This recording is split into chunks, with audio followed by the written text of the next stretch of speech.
Magandang araw po, mga kaibigan. Welcome po sa Kulil TV. Atin pong tunghayan ang aking kwento na pinamagatang Married to the Stranger Billionaire.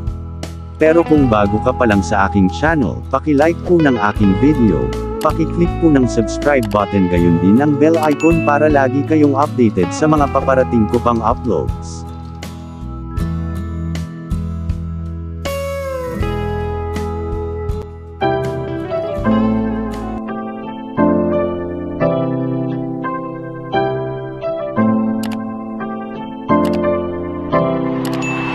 Kulil TV.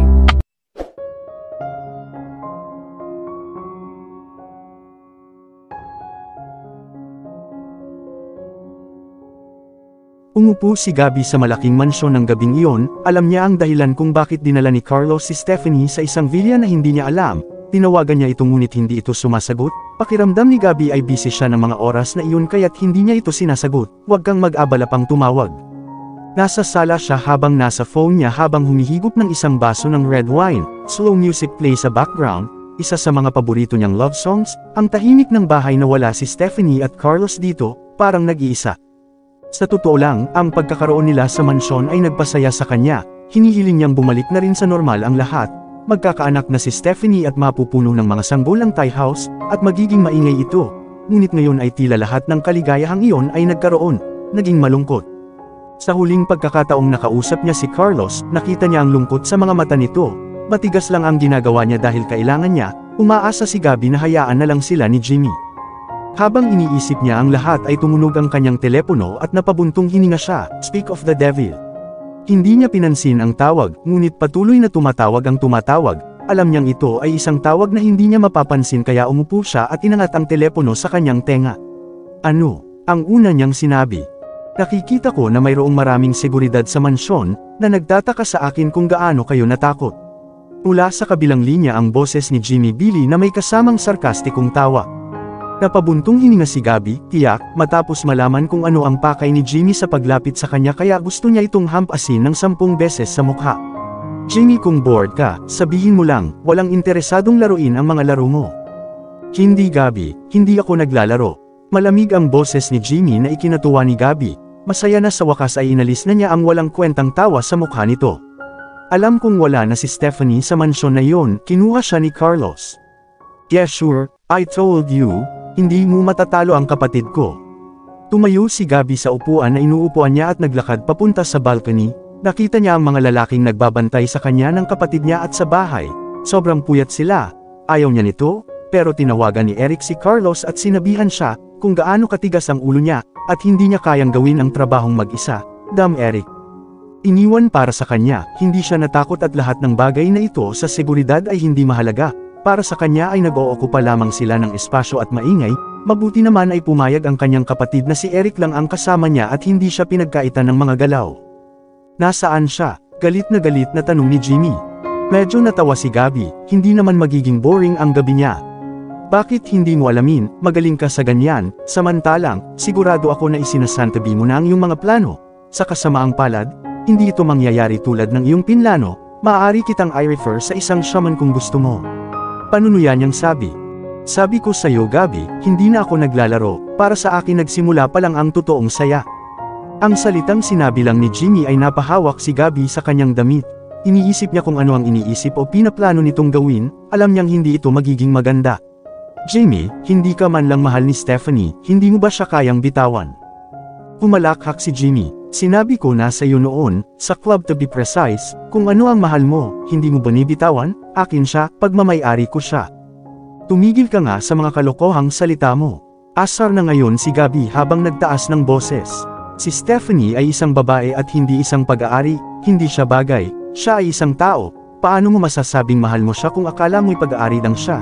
Jimmy, ang dami mong kalokohan kamakailan lang na ikinatatak ako kung mayroon kang ilang uri ng sakit sa isip o higit pa. Sumandal si Gabby sa poste, nakadikit ang mga kamay niya sa tagiliran niya. Kumunot ang noo at pumulupot ang labi niya. Kailangan kong linawin sa iyo Jimmy, love ni na Carlos at Stephanie ang isa't isa. Hinding-hindi sila maghihiwalay at kay Carlos lang si Stephanie. Sana lang ay ituwid mo ito at itigil ang pag-aaksaya ng iyong oras sa isang bagay na hindi mo mapapanalo. Jimmy, isuko mo na lang lahat kung mahal mo talaga si Stephanie, gugustuhin mong makita siyang masaya, gugustuhin mong maging masaya siya, at kasama niya lang si Carlos at hindi ikaw. Natapos si Gabby pero nagulat siya sa narinig niya sa kabilang side. Tumawa si Jimmy, parang isa siyang loko at natakot si Gabby, talagang nagbigay ito ng takot sa kanya, parang horror movies. Gabby, dapat writer ka, imbes na sayangin ang oras mo sa party. Nanlamig ang boses ni Jimmy. At mali ka sa dulo ng iyong salita, hindi masaya si Stephanie kay Carlos, hindi siya maaaring maging, hanggang sa siya ay lumapit sa akin dahil sa kanyang pagkakasala. Matagal na hindi nakaimik si Gabby, sobrang confident ni Jimmy sa mga salita niya. At wala ni isa sa kanila ang nakakaalam ng nangyari 3 taon na ang nakakaraan, wala ni isa sa kanila ang nakakaalam.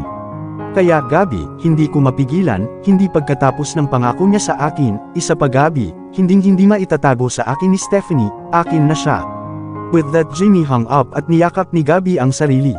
Bigla itong nanlamig dito kaya kailangan niya ng kumot, pumasok siya sa loob at pumulupot sa upuan, ang mga salitang narinig niyang sinabi nito ay na-curious siya, na-curious na malaman kung ano ang naging dahilan ng pagpupursige niyang ilayo si Stephanie kay Carlos, kung ano talaga ang buong sitwasyon, kailangan din niyang malaman ang guilt na sinasabi ni Jimmy. Late nang bumalik si Carlos Zack sa villa, 10:00 na ng gabi at tahimik ang villa. Ilan lang ang security guard na nagbabantay sa bahay at lumilingon-lingon para mapanatili itong secured. Pumasok siya sa kwarto niya at nakita niya si Stephanie na natutulog sa couch, may laman na tasa ng kape sa table sa tabi niya, halatang hinihintay siya nito. Nakita niya ang mga tawag nito pero hindi sumasagot dahil nasa loob siya ng isang meeting sa kumpanya ay uminom din siya ng ilang inumin ng mag-isa sa opisina, sinusubukang pag-isipan ang mga bagay-bagay. Umupo siya sa tabi niya at nakita niya itong may hawak na libro. Marahan niyang kinuha ang libro sa mga kamay niya para hindi siya magising, tiningnan niya ang pamagat ng libro kung paano maging mabuting ina at marahang ipinikit niya ang kanyang mga mata, pinagdikit ang kanyang mga labi para hindi mailabas ang kanyang emosyon. Iminulat niya ang kanyang mga mata at ibinaba ang libro, tiningnan niya ang maselang mukha ni Stephanie, sinabihan niya itong kalimutan ang nakaraan nila ni Jimmy, pero kanina pa niya ito iniisip, gusto lang niyang maging mabuting ama at asawa, ngunit dahil sa hindi nalutas na bagay na ito, hindi siya nakatutok sa kung sino ang mahalaga. Mapayapa sana ang lahat kung hindi niya ito pinakasalan, kung hindi siya pinilit na pakasalan ito, ngunit gayon paman, ipinagkanulo ni Kelsey ang kanyang pag-ibig at nagsinungaling sa kanya. Si Stephanie ay isang anghel na ipinadala upang ayusin ang kanyang puso at siya ay nahulog sa wakas at na in love with her. Ngayon wala nang punto sa pagsisisi kahit ano, ang kailangan lang niyang gawin ay protektahan at gawin itong gumana para sa kanilang dalawa, kasama na ang kanilang anak. Binuhat niya si Stephanie mula sa sofa at marahang dinala sa kama. Inihiga niya ito para matulog, hinila ang kubrekama sa balikat nito, tinitigan niya ito ng matagal, umaasang makakapagbigay muli ng mga ngiti sa mukha nito, umaasang magagawa niya, ang lahat ng mga bagay na ito na nangyayari kamakailan ay nawala. Tumayo siya, hinubad ang kanyang korbata at suit, kinuha ang kanyang tuwalya, narinig niya sa banyo upang tumakbo ang kanyang sarili ng isang long warm bath. Sa banyo, tiningnan niya ang sarili sa malaking salamin pagkatapos maligo nang maalala niya ang mga salita ni Garrett.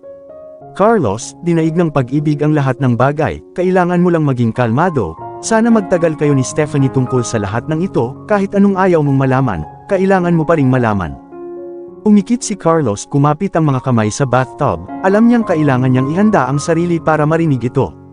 Lumabas siya ng banyo na nakasuot ng itim na robe habang nagpapatuyo ng buhok. Kailan ka bumalik? Narinig niya ang boses ni Stephanie at tumingin sa kama upang makita siyang nakaupo dito. Ibinaba niya ang tuwalya at pumunta sa kama. Ngayon lang, marahan niyang hinalikan ang labi nito. Akala ko ba natutulog ka, ginising ba kita?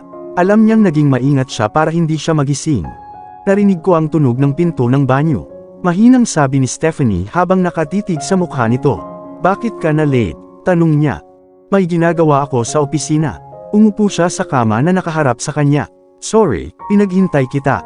At ang mga tawag ko, tinawagan kita at wala kang sinasagot. Tinitigan ni Stephanie ang kanyang mga mata at marahang ipinikit ni Carlos ang kanyang mga mata. Carlos, please tigilan mo na ako. Namamaos na sabi ni Stephanie at mabilis na binuksan ni Carlos ang kanyang mga mata. Hindi ako. Nilagay niya ang mga kamay niya sa kamay niya at tiningnan ang mukha niya. What made you think that, hindi kita maiiwasan? Then tell me honestly, nalaman mo na ba kung ano talaga ang nangyari between I and Jimmy, our connection with each other? Natahimik si Carlos at nagpatuloy si Stephanie. Ayokong maglihim sa'yo Carlos, nabasa ko na ang pagtago ng sikreto ay nakakasira ng kasal, Ayokong galit ka ulit sa akin, Carlos. Tumulo ang luha sa gilid ng mata ni Stephanie at pababa sa pisngi niya. Hindi ako galit, hinding-hindi kita kamumuhian, kahit ano pa ang sekreto, kahit anong mangyari sa nakaraan, kahit anong nangyari sa inyo ni Jimmy, I will never hate you. Hinawakan ni Carlos ang kanyang baba at pinunasan ang kanyang mga mata.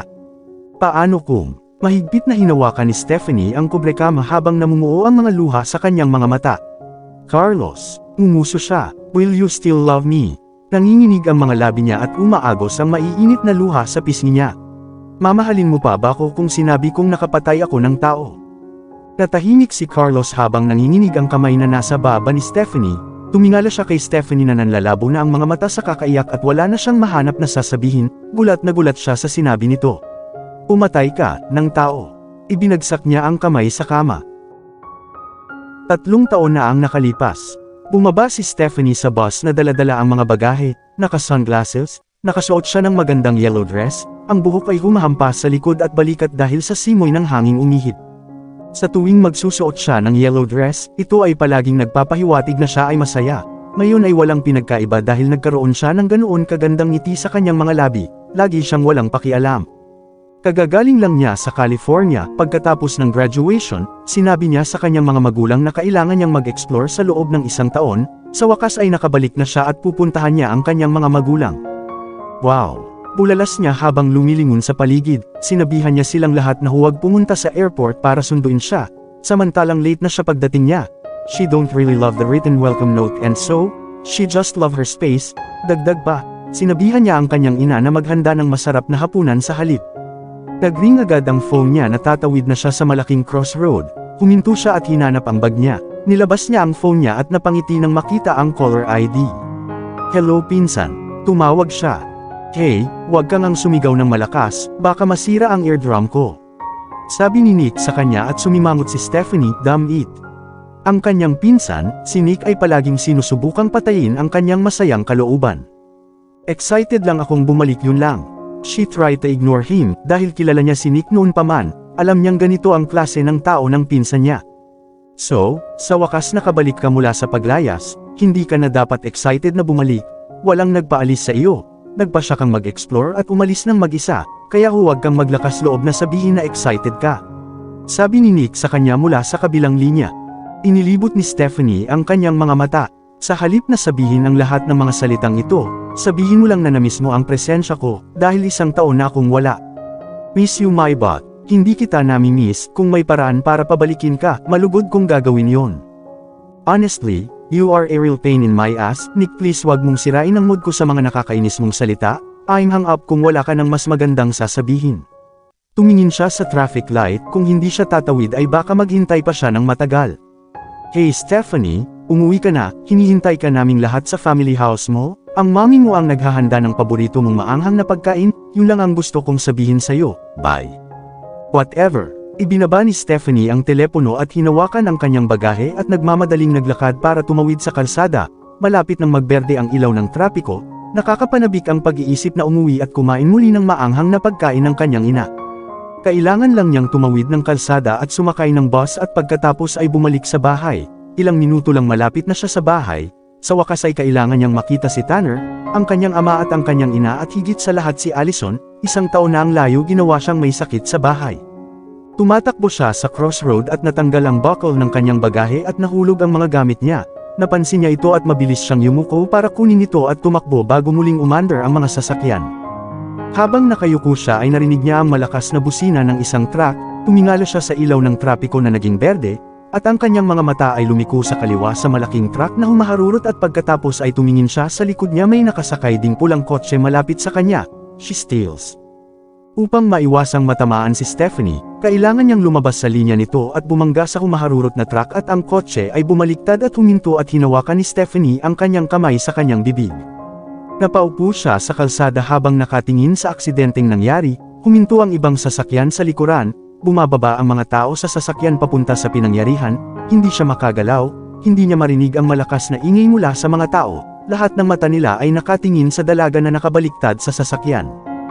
Nasasakal sa sariling dugo ang babae habang nakatingin kay Stephanie, nakahawak ang mga kamay niya sa phone niya at dahan-dahang bumaba ito sa ilalim ng sasakyan, at napatingin si Stephanie sa daliri ng babae.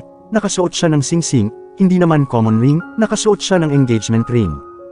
Nakita ni Stephanie na nangingilid ang luha sa pisngi ng babae at may halong dugo. Hindi makakilos si Stephanie, nanginginig ang mga paa, nanginginig ang mga kamay, ang alam lang niya ay siya ang dahilan ng lahat ng ito. Nakapatay siya ng tao, may pumatay ng tao, dahil sa kanya, may mamamatay. Nakatingin si Carlos kay Stephanie habang nag-e-explain sa kanya na may luha sa mga mata, hindi mapigil ang umiyak habang nagpapaliwanag sa kanya, napatingala siya kay Carlos. Zack, natahimik. Sinabi ko sa iyo, pinatay ko siya, kasalanan ko ang lahat, nakapatay ako ng tao. Nanginginig ang mga kamay ni Stephanie habang nakahawak sa kubrekama at nanginginig ang mga labi. Hinawakan ni Carlos ang mga kamay niya at hinawakan ito ng mahigpit, pinatingin niya ito sa mga mata niya. Hindi ka pumatay ng tao, hindi mo kasalanan. Hinila niya ito palapit sa kanya at niyakap niya ito palapit sa kanya. Ang marinig pa lang niyang ipaliwanag niya ang lahat ng ito sa kanya. Nagkaroon na siya ng konting clue kung bakit nandito si Jimmy. Hindi mahal ni Jimmy si Stephanie, hindi. Ngayon ang pinagsisisihan ni Carlos na walang ginagawa ng kinidnap ni Jimmy si Stephanie. Jimmy was dangerous for Stephanie and even his sister. Everyone close to Stephanie was endangered. Kung ang pinagsama-sama niya, kung tama ang teorya niya, kailangan niyang protektahan si Stephanie at lahat ng kasama niya. Umupo si Jimmy sa maliit na opisina sa kanyang mansyon habang tinitingnan ang larawan sa dingding. Nakangiti siya, habang nakatagilid ang ulo. Ito ay tiyak na magiging masaya. Tumawa siya at saka pinagmasdan ang susunod na larawan pagkatapos ng larawan ni Carlos. Ngayon para sa aking susunod na card. Umisi siya at nakita ang picture na tinitingnan niya. Allison, ikaw na ang susunod. Tinapik niya ang kanyang mga kamay sa mesa habang nanlamig ang kanyang tingin. Pinagmasdan ni Carlos si Stephanie na natutulog, marahang tinakpan niya ito ng kubrekama, pinatay niya ang ilaw ng kwarto at lumabas ng kwarto, hindi siya makatulog kaya nagsalin siya ng isang baso ng white wine para sa sarili.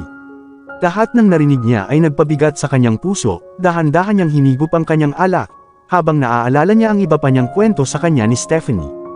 3 taon na ang nakalipas. Pumunta si Stephanie sa ospital kung saan dinala ang babae, gusto niyang makita kung ano ang nangyari sa kanya, para malaman kung nakaligtas siya sa aksidente.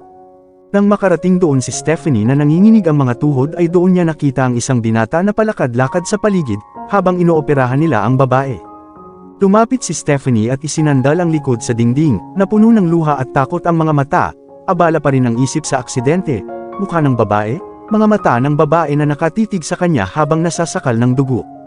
Sino ka? Narinig niyang tanong ng lalaki at napalingon siya nang makitang nakatitig ito sa kanya with a cold expression, napalunok ng mariin si Stephanie at tumayo ng tuwid. Bakit ka nandito? Tanong niya ulit, this time nakatitig na ang mga mata niya sa mga mata niya, at si Stephanie na hindi makaiwas ng tingin ay umiwas ng tingin. No one. Tumalikod siya para maglakad palayo. Pawisan, sabi ng binata at napatigil siya sa paglalakad. Nanginginig ang mga daliri, hindi nakatali ang mga sintas ng sapatos. Tumingon si Stephanie para tingnan ang lalaking nag-aapoy ang mga mata. Ang lahat ng ito ay nagsasaad ng isang bagay, ikaw, gaano kalaki ang papel na ginampanan mo sa aksidenteng ito? Sigaw niya at nawala ng balanse si Stephanie habang paatras siya hanggang sa mahawakan niya ang dingding, nanginginig ang mga labi, nakatingin sa ibaba ang mga mata at nanginginig ang mga kamay. Sabihin mo sa akin, napakalamig ng boses ng lalaki at walang ekspresyon ang mukha, bakit kailangang nasa ganoong estado ang asawa ko? Sigaw niya ulit at napatingala si Stephanie sa kanya. Ito ay lahat, kasalanan ko. Nauutal niyang sabi at iniangat ng lalaki ang gilid ng labi nito habang bawat hakbang papalapit sa kanya. Paano? Tanong nito sa kanya at muling tumingin sa ibaba si Stephanie, na puno ng guilt ang puso niya. Magsalita ka. Ang boses nito ay nagpapadala ng panginginig sa kanyang bulugod at siya ay tumingkayad. Upang iligtas ako, para iligtas ako ay bumangga siya sa isang truck, lahat para iligtas ako. Nauutal na sabi ni Stephanie habang hawak ang ulo gamit ang dalawang kamay. Sabi mo, nasagasaan niya ang truck na yun dahil sa iyo, paano, ipaliwanag? Sigaw niya ulit.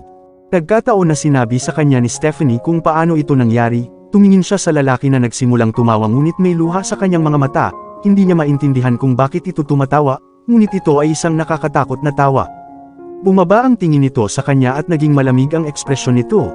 Yumuko ito palapit sa kanya at tumingin sa mga mata nito gamit ang matalim nitong titig. Anong pangalan mo?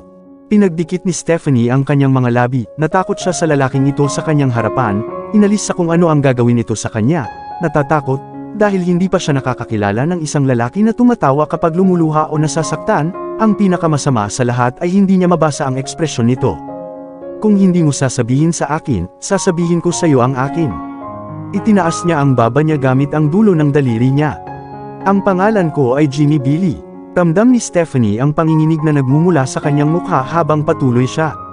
At sana ay maalala mo ito sa buong buhay mo, dahil, sa sandaling lumabas ang mga doktor sa pintuan na yon. Ginagamit niya ang iba pang mga kamay para ituro ang pinto, sa anumang uri ng masamang balita, kung gayon ikaw ang magbabayad para dito. Pilit niyang binitawan ang baba niya at tumayo. Huwag mong sabihin sa akin ang pangalan mo kung ayaw mo, ako mismo ang aalamin ito at lahat ng tungkol sa'yo. Huwag mo lang kalimutan itong mukha at pangalan ko. Napalingon siya nang marinig niyang bumukas ang pinto at lumabas ang mga doktor sa surgery room. Doktor, ano pong balita? Tanong ni Jimmy habang nagmamadaling naglakad palapit sa kanila. Marahang tumayo si Stephanie para marinig ang balita, nagkrus ang kanyang mga daliri, umaasang walang nangyari sa babae, umaasang maililigtas siya. Pwede ba kitang makita sa opisina ko sandali? Tanong ng doktor at napatingin si Jimmy kay Stephanie na nakatayo sa malayo habang magkahawak ang mga kamay. Yes sure, tumayo ang doktor at nilingon ni Jimmy si Stephanie. Ikaw, tumingin siya sa kanya, siguraduhin mong manatili ka doon at hindi tumakas. Sabi nito sa kanya at sumunod sa doktor. Umupo si Stephanie sa upuan na may maiinit na luhang umaagos sa baba, kanina pa nagriring ang phone niya sa bulsa at alam niya kung sino iyon. Inilabas niya iyon at sinagot, nilagay sa tenga niya. Hello Nick. Hey, nasaan ka? Sabi mo malapit ka na rito, nag-aalala ang mga magulang mo. Dapat ba lagi mong pinag-aalala ang mga tao sa iyo? Huwag ka nang umarte at pumunta ka dito, nilalamig na ang pagkain, at ako naman ay gutom na, hindi ko alam kung prinsesa ka o reyna para paghintayin kaming lahat. Nasabi ni Nick ang lahat ng ito sa isang buntong hininga, napatigil siya nang marinig ang mahinang pagikbi ni Stephanie, alam niyang may hindi tama, hinding-hindi ito mananahimik sa tuwing may maraming salita siya. Hey Stephanie, anong meron? Tanong niya sa kabilang linya. Nick, nalagay ako sa isang malaking gulo. Nagsimulang umiyak si Stephanie habang pinagdikit ang mga labi para pigilan ang mga luha. Anong malaking gulo? Tanong ni Nick sa kanya. Narinig ang tunog ng yabag sa ulo ni Stephanie na papalapit sa kanya habang nakatingin sa tao. Si Jimmy Billy pala ang papalapit, naka-poker face siya at nasa bulsa niya ang mga kamay niya, mabilis itong ibinaba at tumayo. I'm sure na curious ka sa nangyari sa fiancé ko. Huminga siya ng mahina. Well, I have a good news and a bad news, alin ang gusto mong unang marinig? Tanong nito sa kanya at natahimik si Stephanie. Well, everyone love good news, sisimulan ko na. Kinagat niya ang ibabang labi at ngumiti, ngunit may isang bagay sa kanyang ngiti na nagsabi sa kanya na may higit pa sa masamang balita kaysa sa mabuting balita. Nakaligtas siya, umiti siya pero hindi umabot sa mata niya, at ililipat siya sa isang mas malaking ospital sa estate. Iyan ay isang kaluwagan. Sinuklay niya ang kanyang mga kamay sa kanyang buhok nang makita niyang huminga si Stephanie tanda ng pagkaluwag. Pilit niyang hinawakan ang mga braso nito. Pero, tiningala siya ni Stephanie na may nanginginig na tingin. Tatawagin mo ba yun na isang magandang balita pagkatapos marinig ang masamang balita? Nanunuyo ang mga labi nito sa tanong nito, nakaramdam siya ng tinik sa puso habang hinihintay ang pagpapatuloy nito. Siya ay nasa koma at maaaring hindi na magising. Sabi nito sa kanya at parang nanghihina ang katawan ni Stephanie na tulala. Ngayon sabihin mo sa akin, ito ba ay isang kaluwagan? Sigaw niya at iniwan siya nang bumagsak siya sa sahig. Ikaw, ano ang pangalan mo? Tanong niya ulit. Sagot, sumigaw siya. Stephanie Perez. Bulong niya. Tumingkayad si Jimmy Billy palapit sa kanya. Well, Stephanie Perez, a life for a life. Kung mamatay ang kaisa-isang tao na natitira ko sa mundong ito, kung mamatay ang fiancé ko, magiging akin ka Stephanie, ikaw, Stephanie, babalik ako para sa iyo. Hinawakan niya ulit ang braso niya at tumingala ito sa kanya, nanlalabo ang mga mata nito sa luha. I want you to promise me that all this will be fine, promise me na kapag may nangyari sa kanya, ikaw, magiging akin ka. Tumingala si Stephanie sa estranghero na ngayon ay lumuluha, naalala niya ang pagmumukha ng babae habang nasasakal siya sa sarili niyang dugo.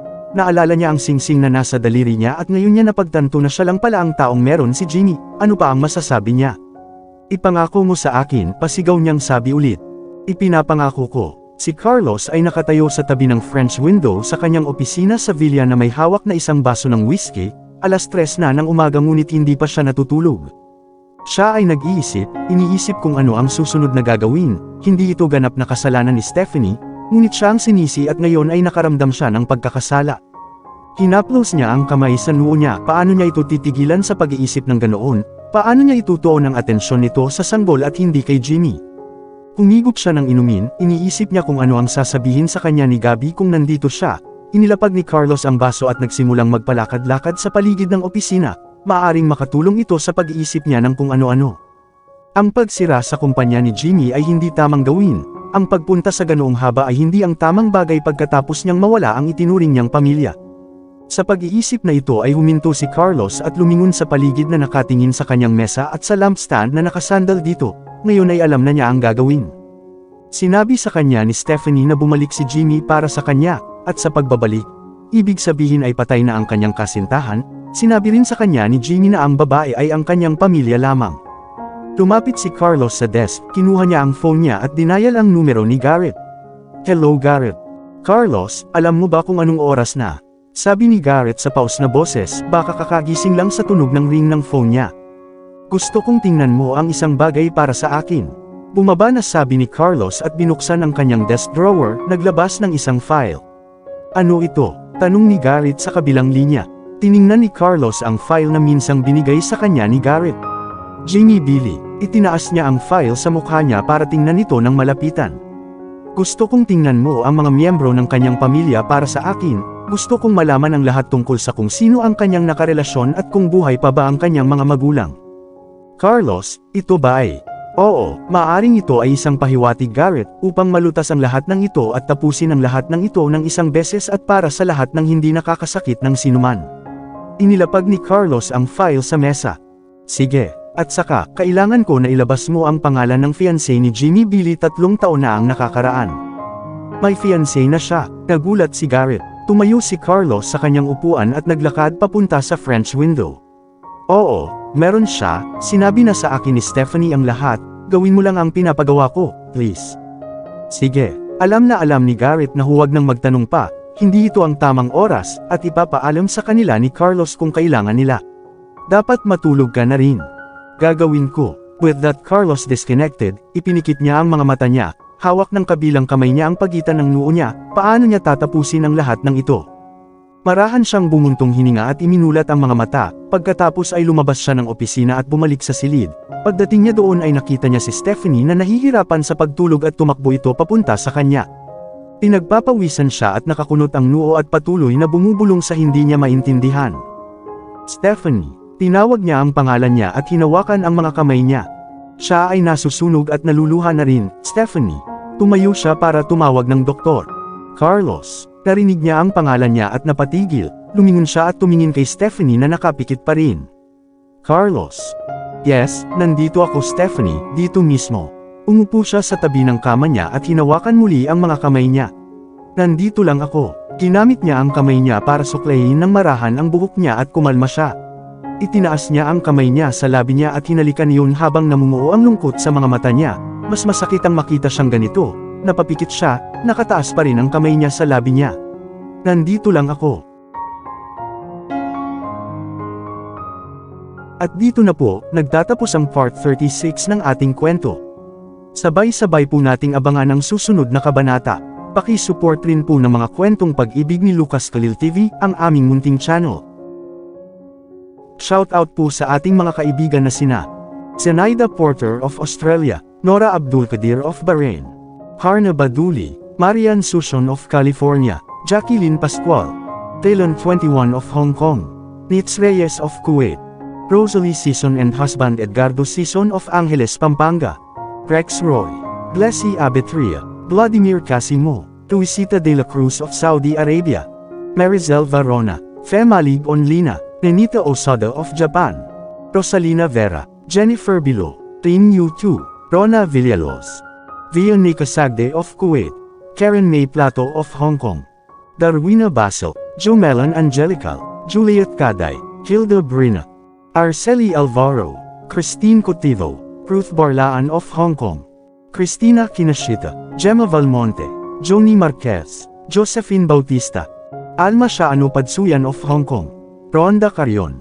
Maria Felisa Petchon, Coco Alpos, Olivia Dupagan, Teodosia Alvin Buena of America, Soledad Talago of Hong Kong, Naranjo Luz of Hong Kong, Sarsi Mamalangkay of Kuwait, Josephine Noblesa of Hong Kong, Estela Granados, Sholago 70 of Roma, Italy, Irene Philip of Benguet, Tapino Maris, Abun Shoji of Japan, Leonora Laban, Julia Lucero, Thea Williams of New Jersey, USA, Evelyn Lataquin Pidulia, Gloria Abihiro of Dublin, Ireland, Avelina Santos, Amy Sexton of Virginia Beach, USA, Delia Obero of Davao City, Teresa Villanueva of Canada, Marilu Antipuesto, Fedoson of Florida, USA, Solimia Bermol, Moltizo Limestone, Connie Maximo, Leilani Padre, Juliet Tamayo, Rosalie Surio, Sympathy Scare, Mayu Clemente, Pinky Hayagan of UAE,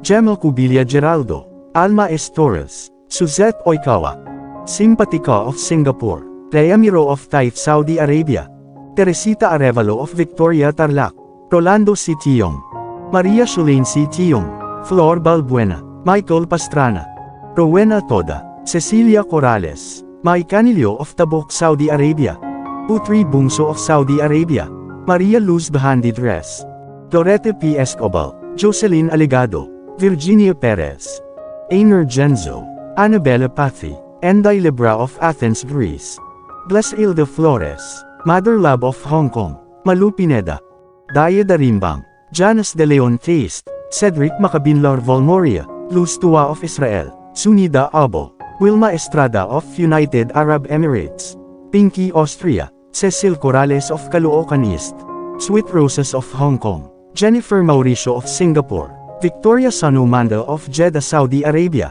Maria Empress of UK, Ruth Tababa, Delia Grazer of Germany, Chrislyn 11. Maraming salamat po sa suporta at ingat po lagi tayong lahat. God bless.